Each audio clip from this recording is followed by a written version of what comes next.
Phoebe Ward here with BoardGameGeek TV at Gen Con 2016, and I'm here with Andy Forrest and Brian Kirk with Forrest Prism Creative. How are you guys going? We're doing well. Yeah, having a good time at the show. Awesome. So they're with Wonderforge. Yeah. Wonderforge is the publisher of this game, Suspicion, and we're the development team. Forrest Prism Creative.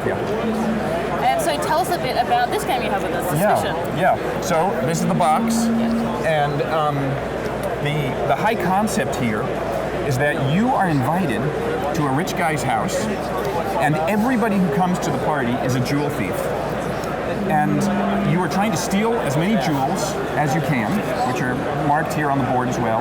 And the great thing about the game is that you don't know what players are which tokens. So you're going to be rewarded in this game both for stealing jewels and for figuring out the identity of the other movers or of the other players in the game. Right. Yeah. So basically we would start the game, each of us would be dealt one of these, which you would not show to anybody. I'll show mine. So you don't know this, but I'm this guy right here to begin with, but I keep this secret. These go into a stack because we may use those later in the game. And the way the turn works, you start by rolling the 2 dice, and you will move both of these movers one room away from where they are. And you want to be strategic about it because you're going to be giving information to the other players throughout the game by what gems you steal, and you want to give away as little information as you can and glean other information from them. And so to begin with, what we would do here is we would write Brian and Andy and Phoebe on this little cheat sheet that you have here, and it helps you with your powers of deduction.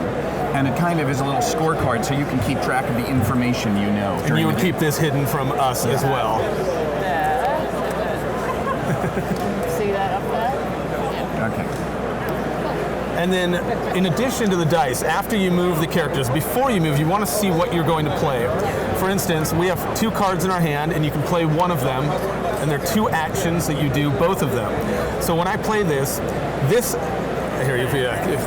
so this symbol right here means I would steal a gem, but it has to be the color of one of the gems in the room that my mover is in.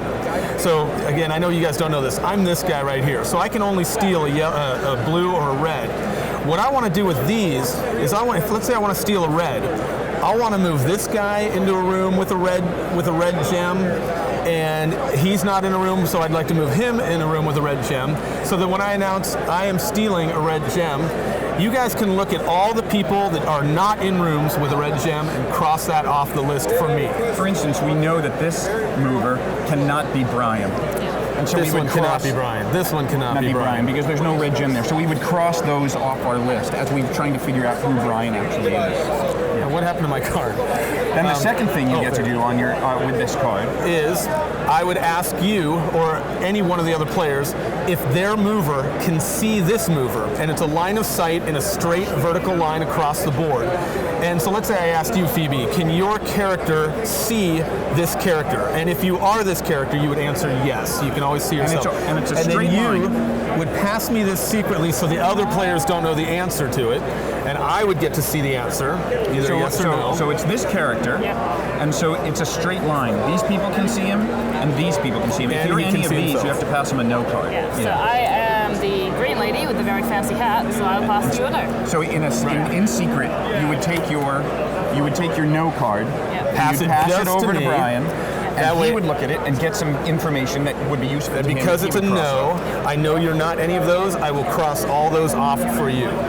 And then, so what's the aim of the game? So at the end of the game, when the game ends, when one of these stacks runs out, you get points for each gem that you steal. And if you steal a set, which is one of each color, you get extra points. That way you're encouraged to move around the board a little bit. You also get points for every player that you deduce their identity. So at the end of the game, we will circle who we believe everybody is. Sometimes you'll have enough information to know for sure. Sometimes you might be guessing. You will get points awarded for you for every correct guess you make. And at the end of the game, whoever's got the most points wins the game. So how many players is the game for? It goes, right now it goes 4 to, well, we could go 10. We go 4 to 6 because, or 2 to 6, sorry, because it would be a little chaotic, I think, if you went above 6. Technically, you could do it, but 2 to 6 players. Very cool. Is there anything else you want to add about the game? It's published by Wonderforge. It's on the shelf right now, so you can Google the game and pick it up. Awesome. Yeah. Cool. Thank you very much. Thank you very Okay. much. Thank you.